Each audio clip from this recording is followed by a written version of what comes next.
正多角度之最小耗能轨迹的解析度探讨。我的关键词是造模痕迹、普拉托问题，还有正多角度。首先是我的研究动机，一开始其实是因为我们校内的学姐正在做造模的相关实验，因此我对造模产生了一些兴趣。同时，我还收集了一些相关的论文，还有近年来科展的作品，作为我的参考资料。而当中我发现了一些有趣的问题。首先，我们可以综合在物理学上面力平衡以及最小能量的探讨，得知当共点的三力平衡时，夹角恰为120°，也就是当平衡状态，也就是最小曲面时，它的 mean curvature 要为0。同时，我们也知道了造模在铜线模型中的形状与温度还有拉出肥皂时的倾角、模型大小、铜线直径是完全没有关系的。因此，我想要知道的是如何更精准的估计正立方体的造模最小面积，接着再将结果应用到其他的柱体上面。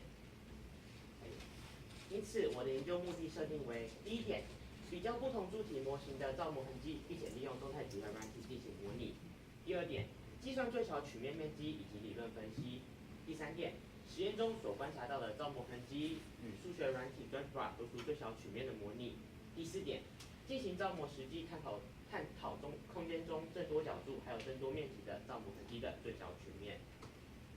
首先是定义。造模实验，它是指将铜线模型放入固定成分的肥皂水中，再铅值抽出观察造模的痕迹。而在我这次实验当中的肥皂水是以1:6的方式进行调配的。接着是普拉托问题，最小曲面问题，它是在研究边界固定时极小表面的存在性。接着介绍是研究设备还有器材。首先是模型，它是以铁线或铜线焊接而成的模型，它可能是正4角柱、正5角柱、正6角柱、正7角柱。而接下来是笔记工具，由纸、笔、黑板、铅笔、笔记型电脑，还有动态几何软体 GeoGebra。而第三点则是我们的溶液还有配置工具，由吸收乳和水、烧杯、量筒和透明水箱。第四点是摄影机，它是为了方便我们在观察实验当中造模的成型现象。首先，我要介绍的是正立方体最小面积的修正。我们有一个边长为1的正立方体，中央边长为 x。接着，我们将看作它是为一直线，因此我们做一次近似，可以得到一个正方形，还有8个梯形以及4个三角形，而它的面积和为这个函数值。可是实际上它是一个弯曲的曲线，它并不是直线，因此我们下一页。因此，上一页跳过一页。因此，我们需要对它进行做一些修正。例如正方形，我们还要加上4个这个图形，而在梯形的部分还要再扣除这个图形。而我们将这个图形称为 epsilon， 所以我们会得到新的函数值为 h of x 等于 f of x 减上4个 epsilon。下一页。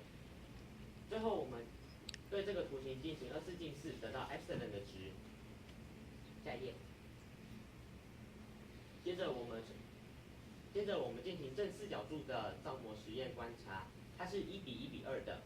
我们铅值抽离造模重复实验所得的结果相同，因此根据我们的文献，我们推论我们所看到的造模痕迹为最小的曲面。下一页。接着我们要由数学来进行论证。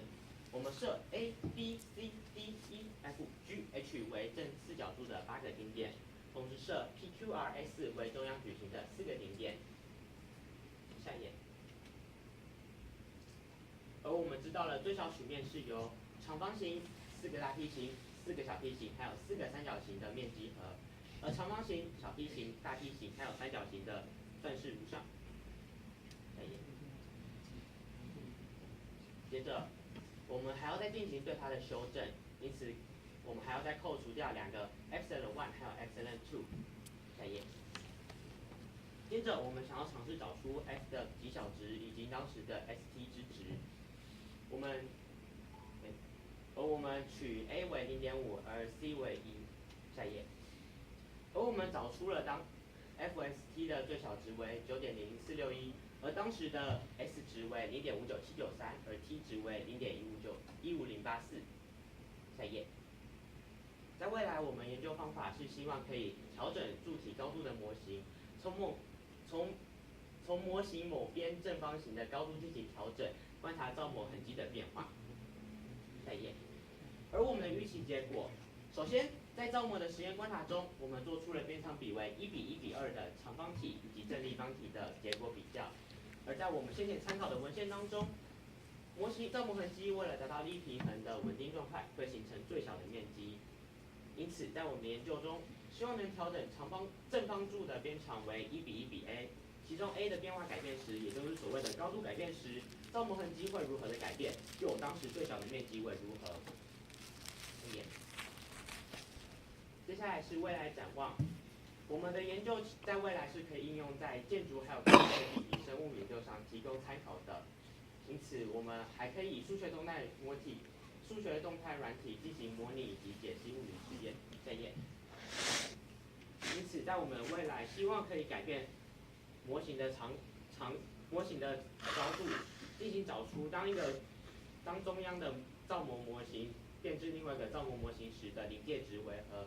这是我们希望可以取出来的数值。